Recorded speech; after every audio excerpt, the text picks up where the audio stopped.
All right, let's talk about being an expert.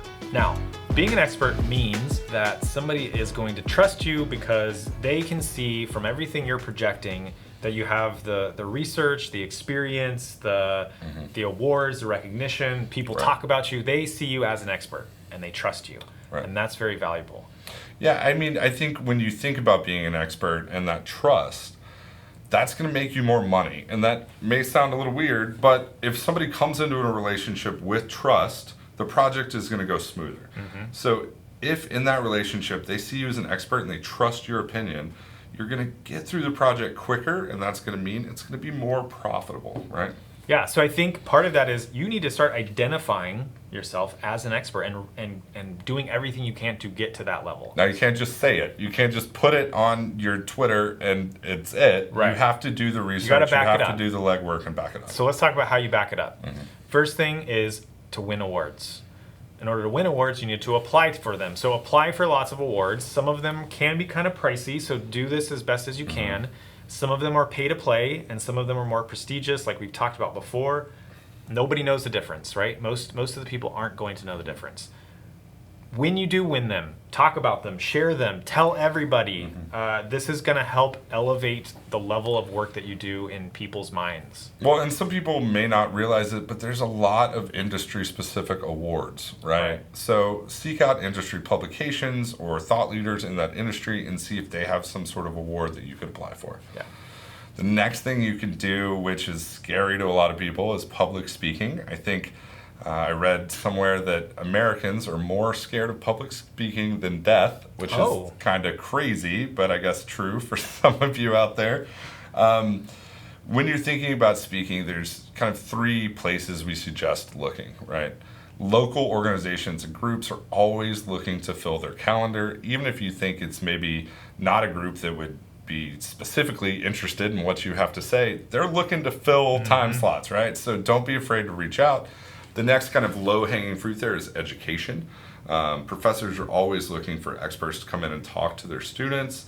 It can be as easy as a Zoom presentation these days.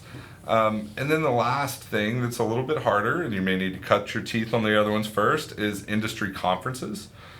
Those are going to be kind of the best bang for your buck. You're going to be putting yourself in front of leaders from that industry and being able to position yourself as an expert to even people who didn't go to the conference because you were a speaker at it. Yeah. Okay, so this can be a little scary, and the scary part for me is thinking, okay, well, if I've never done this before, how do I even start, right? So start with those small local organizations. They're going to be typically fewer people. It's going to be a little less intimidating. It's going to give you a chance to build your confidence, to just feel the spotlight and to see how you react under that. It'll be a great opportunity for you to practice answering questions, because that's always going to be a part of speaking. You know, generally there's going to be some kind of Q&A. Right. So this is going to be a good chance for you to learn how to do that. Well, and you can take those questions, if you keep getting the same questions, go back and modify your speech, because then you're going to be able to look at your talk and say, okay, they really want me to drill down on this point and give more specific information. And that's going to make your talk better. Yeah. The other thing to do is record yourself. So it's great if you can record yourself and then get that, online and show everybody. But it's also really valuable just for yourself in terms of practicing and beginning to learn how you speak and maybe what weird tics you have that you didn't realize that you do, or how many times you say this is going to allow you to really analyze the way that you speak in front of people. Yeah, and it gives you a tool that the event organizers can then share with people that weren't able to make the meeting. There's a lot of things that having a recorded version of the talk is going to do for you. Yeah, absolutely. Another thing, just take photos and post them, right? That's how you're going to get more speaking gigs. When you talk about speaking to one organization, you're going to have other organizations reach out and say, oh, that would be great for us as well. So you've done that. You've cut your teeth. You're ready to get called up from AAA ball to the major leagues. Time to start reaching out to industry conferences. So have some sort of outline that's fairly detailed, that really talks about the unique point that you would bring to the conference. In some conferences, it may be enough to be a creative that wants to speak at it, right? Yeah. But if it's an industry where there's going to be more creatives or more people kind of in your lane that may want to speak at it, really reinforce what your unique perspective is. If you have those recordings of talks you've done in the past that are high quality, go ahead and send those over. And it's important to remember, don't be discouraged. Just because you try to speak at a few and you don't get a call back, it doesn't mean that no one will ever accept you. You just have to start building that reputation. And the more of these you speak at, the more invitations will eventually follow. And there are a lot of conferences that are not invite only, Right. where they have a call for speakers and you then submit abstracts. And that's another great way to get your foot in the door. Right. So, you're thinking about a presentation idea, right? You're thinking about, how do I bring my unique perspective to the table, right? It's all about value. It's all about adding value. Right. And so that needs to happen in the presentation itself, but then it also needs to happen after. You need to continue to be able to provide that value.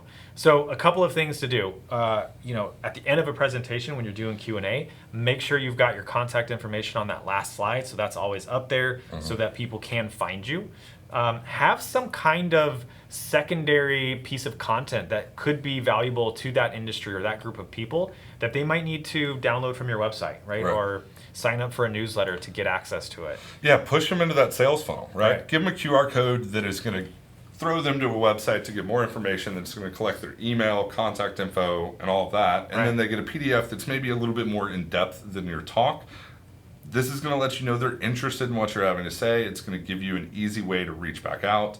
Another easy thing to do is when you're asking for questions, say, feel free to email me if you have specific questions, especially when you're at an industry conference. They may not want to speak up and ask their questions in front of all of their peers or competitors.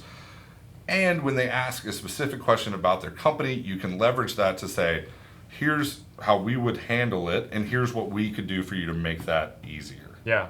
One of the best ways to get recognized as being an expert is to have other people say it for you. Yeah, absolutely. Right? So reach out to former clients, get them to provide you with testimonials. Another thing too is, if you're providing testimonials for other people and you're recognizing other leaders and you're reaching out in that way, people are more likely to do it for you. Yeah, scratch their back and they'll scratch yours.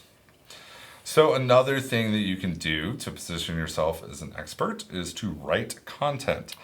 To me, this is scarier than speaking because I am a terrible writer, but it is one of the most powerful tools you can have. So if you're not a good writer, you need to really focus on getting better. Yeah. There's a ton of tools out there that you can use and resources to help you grow.